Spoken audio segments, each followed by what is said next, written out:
Dans cette séance, du coup, nous allons texturer notre chaudron. Donc, on va ici donc dans File, New, et on va créer donc un nouveau projet avec notre chaudron. Donc, chaudron substance, on ouvre. Du coup, on va laisser donc en 1024 par défaut, donc DirectX, et on valide avec OK. Donc là, je vais repasser en vue 3D uniquement.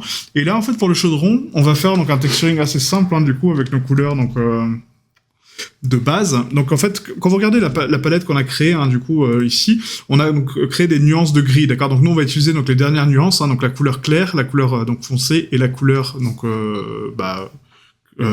normale. Et du coup, on va commencer ici par précalculer nos cartes de mesh. Donc là, on va définir donc la metalness, on en veut, hein, du coup, donc on va mettre un petit peu de métallique, la roughness, l'opacity non, l'emissive non plus. On va mettre donc l'ambient occlusion et la specular level. Hop, à L16. Voilà, on va baker donc nos cartes de mesh, donc bake mesh map. On choisit ici bien donc le format 8192, on décoche l'ID map, on met l'ambient occlusion à 256, la curvature à 256 et la thickness à 256. Et on bake nos cartes.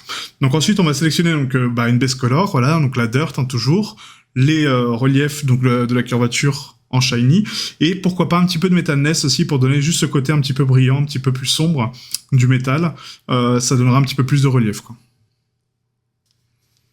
Donc les cartes de mesh sont terminées, donc maintenant on valide avec OK, et là on va créer donc dans nos layers notre base color, donc ici base, voilà. On va créer donc notre couleur, donc notre roughness. Donc la roughness, on va la mettre donc un petit peu en shiny, hein, parce que du coup ça reste un chaudron, mais pas trop. Donc on va 0,4, je pense que c'est pas mal. Et en termes de couleur, du coup on va chercher sur notre palette la couleur qui nous concerne. Hop. Donc là ça va être donc le gris normal, hein, du coup. Donc ça va être 81 807E. Donc 81 807E. Donc là je vous donne mes valeurs, hein, mais après vous pouvez mettre vos valeurs à vous, hein. Non, c'est pas 801, c'est 81, 807, voilà. Et on valide. Donc là, on a donc la couleur de base de notre chaudron. Maintenant, on va rajouter donc la dirt. Donc là, vous n'êtes pas obligé de renommer les calques à chaque fois, hein. Là, je le fais, c'est vraiment pour le tuto. Mais sinon, c'est pas la peine de renommer à chaque fois. Donc là, le générateur, on va mettre en dirt. Du moment où vous arrivez à identifier ce que vous faites, c'est bon, quoi. Donc là on multiply, et du coup donc la couleur de notre multiply, on va mettre uniquement donc la color, et là ça va être du coup notre couleur de gris foncé, qui va être donc 3C3D3F. 3C3D3F, comme ceci. Et là on a notre dirt, parfait. On va rajouter tout de suite donc la light boost au-dessus, et du coup notre AO boost, donc juste en dessous, hein, de la light boost. Voilà, et là on a notre AO propre. Ensuite on va rajouter donc la curvature, et pour la curvature c'est là où on va donner un petit peu de metalness, un petit peu de nuance. Donc là on va la mettre en soft light. On va rajouter donc notre masque, black mask de curvature, donc générateur curve.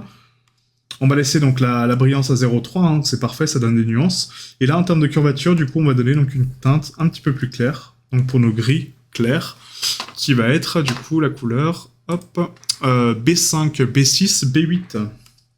Donc B5, B6, B8. Donc. Et voilà. Et donc là, en fait, en termes de métallique, donc on va mettre donc la roughness à 0,3, d'accord, pour donner un peu de brillance. Et on va cocher la metalness et on va la mettre à 100%. Et vous voyez, tout de suite, ça donne un effet beaucoup plus sympa au chaudron, en fait, hein, vraiment un côté un peu métal, un peu cool, avec pas mal de petites brillances, pas mal de petites nuances. Et c'est vraiment sympatoche. Voilà. Donc là, on a terminé notre chaudron, hein, donc vraiment, c'est très très simple, hein, comme texturing, mais ça reste quand même vraiment sympa, je trouve. On va ici donc dans File, Export Texture. Hop, on prend notre dossier d'export, donc ici dans Substance, Export Texture, Assets, donc chaudron. Voilà. Et là, on sélectionne notre dossier.